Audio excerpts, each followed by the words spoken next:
நான் டிஃபனுக்கு சொச்சி செய்ய போகிறேன். சொச்சின்னு சொல்லுவாங்க, அரிசி சுண்டல்னு சொல்லுவாங்க. அரிசி துவரம் பருப்பு 2 வறுத்துருக்க பாருங்க. அரிசி 1 டம்ளர்னால் துவரம் பருப்பு ஒரு குழிக்கரண்டியால் 1 கரண்டி வறுத்துக்கணும். நல்லா பொன்னிறமாக இந்த பாருங்கள், நல்லா வறுத்துக்கலாம். சேஃபாக வறுத்தாலும் இருக்கலாம், பொன்னிறமாகவும் இருக்கலாம். அதுக்கு தேவையானது வெங்காயம், பச்சை மிளகா ஒன்றே ஒன்று போட்டுக்கலாம். ரொம்ப காரமாக இருக்கும். காஞ்ச மிளகா போட்டால் தான் நல்லா வாசனையாக இருக்கும். அது அதனால் கொஞ்சம் வறுத்து வச்சுருக்கிறேன். கடுகு போட்டிருக்கேன்.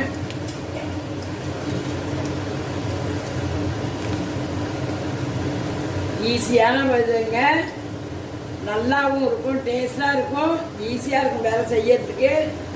நல்லா சாப்பிட்டாலும் டேஸ்ட்டு சுவையாக இருக்கும். இந்த கடுகு வெடிக்குது.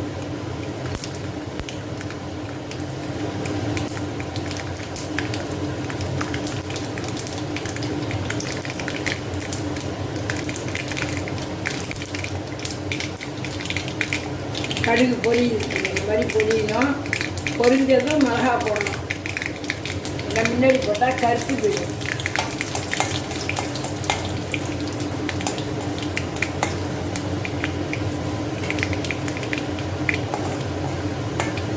மிளகாய் வறுபட்டு குடிச்சு வெங்காயம் அரிஞ்சு வச்சுருக்கேன். வெங்காயம் ஒரு பச்சை மிளகாய் வச்சுருக்கேன். கருவேப்பிலை போட்டிருக்கேன். அதில் அப்படியே வறுக்கணும். தேவைப்பட்டால் நீங்கள் இஞ்சி போட்டுக்கலாம். பிடிச்சதுன்னா போட்டுக்கலாம், இல்லாட்டி வேண்டியதில்லை. இஞ்சி என் பேச்சுக்கு பிடிக்காது, அதனால் போடாமல் வச்சுருக்கேன். இதை வறுத்தாச்சு.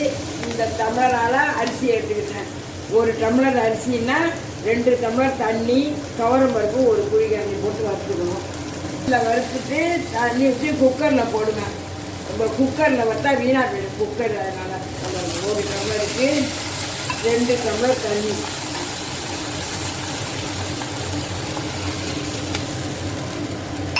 போடணும்.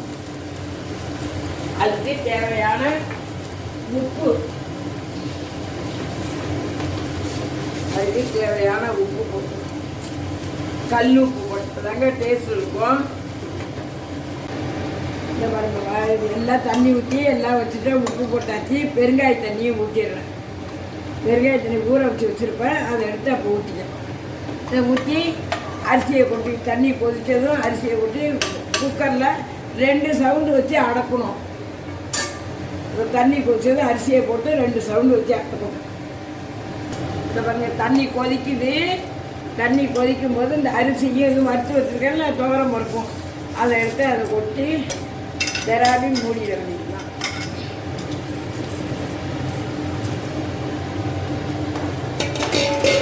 இவ்வளோதான் பாருங்க. இதை போய் போட்டு குக்கரை போட்டு மூடிட்டோம்னா ஒரு 2 விசில் வந்து அடக்கி வச்சிடணும். அப்புறம் சிம்மில் வச்சு கொஞ்சம் நாளைக்கு வச்சு எடுத்துட வேண்டியதுதான். நெரிச்சிட்டு குக்கரை திறந்தோன்னா நல்லா பொலன்னு வெந்து இருக்கும். சூப்பராக இருக்கும். செஞ்சு பாருங்கள், கமெண்ட் பண்ணுங்கள். குக்கர் வறுத்ததுனால வெந்து போயிருக்கும். ஸ்டீம் எல்லாம் போயிட்டுது. இப்போ ஓப்பன் பண்ணுறேன். ஓப்பன் பண்ணி எப்படி இருக்குன்னு பார்ப்போம். பார்த்தீங்களா எவ்வளோ சூப்பராக இருக்குது பாருங்கள். பார்க்கறதே எப்படி இருக்குது. இந்த மிளகா எல்லாம் பாருங்கள், பொலன்னு இருக்குது பாருங்கள். பாருங்கள் பார்த்தீங்களா, பொலன்னு இருக்கும். அதான் சாப்பிட்டா இதை செஞ்சு சாப்பிட்டு பாருங்கள். டேஸ்ட்டாக இருக்கும்.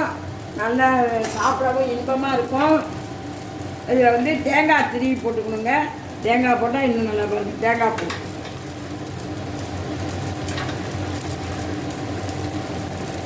இதை பாருங்கள். செஞ்சு சாப்பிட்டு பார்த்துட்டு கமெண்ட் பண்ணுங்கள். என் பேத்தி சேனலுக்கு சப்ஸ்கிரைப் பண்ணுங்கள். இதை பாருங்கள், பொலன்னு எப்படி இருக்குன்னு பாருங்கள். 1க்கு 2 தாங்க தண்ணி வைக்கணும். நல்லா வறுத்துட்டு வச்சா சூப்பராக இருக்கும். சாப்பிட்டு பாருங்கள்.